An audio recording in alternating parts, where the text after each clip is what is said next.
Special বিমান পাঠাবে, আপনি আসবেন। ইতিমধ্যে 129টা মামলা হয়েছে, যার প্রত্যেকটা আপনার ফাঁসি হবে এবং বাংলাদেশের মানুষ এই ফাঁসি দেখতে চায় এবং ফাঁসি কার্যকর করতে চায়। ওই কুখ্যাত শেখ হাসিনা সাথে যারা মন্ত্রী পরিষদের এমপি ছিল, তারা বিদেশে লক্ষ লক্ষ কোটি টাকা পাচার করেছে। সেই টাকাও তাদের আইনের আওতায় এনে যদি বাংলাদেশে ফেরত আনা যায়, তাহলে তারা কখনো ওই আনচার রূপে, ডাকাত রূপে, ওই ইন্টারনি রূপে, বিভিন্ন রূপে রূপে, সনাতন ধর্মী রূপে আর কখনো আসবে না। নতুবা এই অবৈধ টাকা দিয়ে বিভিন্নভাবে বিভিন্ন কার্যকলাপ করবে। হাসান মাহমুদকে আমরা দেখলাম, তাকে গ্রেপ্তার করা হয়েছে। আরাফাতকে দেখলাম গ্রেপ্তার করা হয়েছে। পরবর্তীতে দেখি যে সে হাসান মাহমুদ বেলজিয়াম। এ কে, কিভাবে, এটা কি সম্ভব? কি এখানে অন্তর্বর্তীকালীন সরকারের কাছে জনগণের কি চাওয়া পাওয়া, সেই বিষয় নিয়ে কথা। আমরা দেখেছি যে বাংলাদেশে না, সারা বিশ্বে যখন কোনো আপনার বিপ্লবী সরকার হয়, যখন কোনো আপনার গণ অভ্যুত্থানের সরকার হয়, সেই সরকারের চিন্তা ভাবনা, অ্যাকশন বা কার্যক্রম থাকে ভিন্ন। কিন্তু আমরা দেখেছি আজকে এই অন্তর্বর্তী সরকারের পরে যে বিষয়গুলো আসলে সেইভাবে অ্যাকশন বা কার্যক্রম গতিশীল হচ্ছে না। কারণ আপনারা দেখেছেন যে পেপার পত্রিকার মিডিয়াতে আমরা দেখেছি যে 626 জনকে সেনাবাহিনীর আওতায় তাদেরকে রেখেছিল। পরবর্তীতে একটা পর্যায়ে বলে দিয়েছে তাদেরকে ছেড়ে দেওয়া হয়েছে, অধিকাংশ 5-6 জনকে রেখেছে। এইটা আসলে কোনো বিষয় হতে পারে না।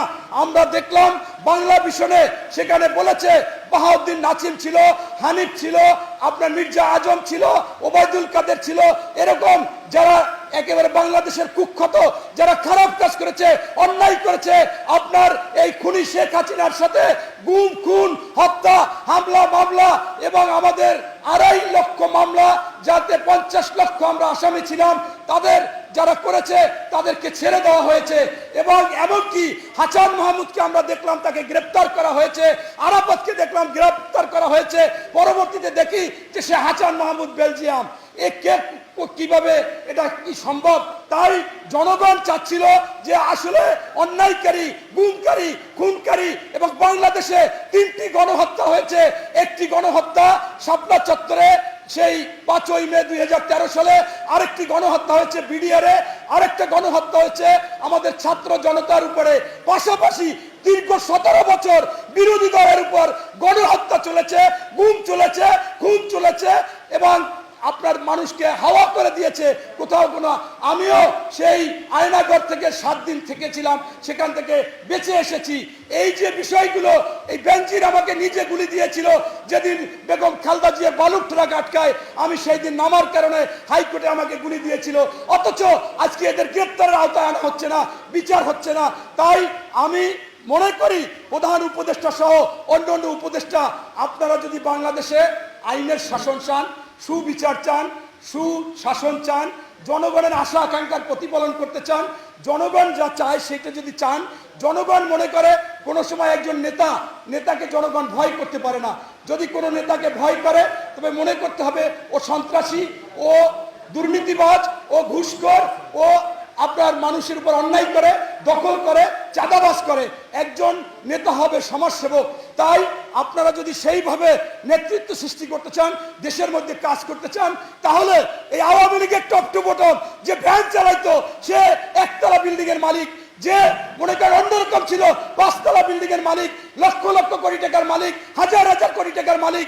তাই তাদের এই অবৈধ সম্পদ যারা অর্জন করেছে, তাদের আইনের আওতায় এনে তাদের সম্পদ বাজেয়াপ্ত করতে হবে। এবং ওই কুখ্যাত শেখ হাসিনা সাথে যারা মন্ত্রী পরিষদের এমপি ছিল, তারা বিদেশে লক্ষ লক্ষ কোটি টাকা পাচার করেছে। সেই টাকাও তাদের আইনের আওতায় এনে যদি বাংলাদেশে ফেরত আনা যায়, তাহলে তারা কখনো ওই আনচার রূপে, ডাকাত রূপে, ওই ইন্টারনি রূপে, বিভিন্ন রূপে রূপে, সনাতন ধর্মী রূপে আর কখনো আসবে না। নতুবা এই অবৈধ টাকা দিয়ে বিভিন্নভাবে বিভিন্ন কার্যকলাপ করবে। আমি একটা কথা বলে শেষ করব।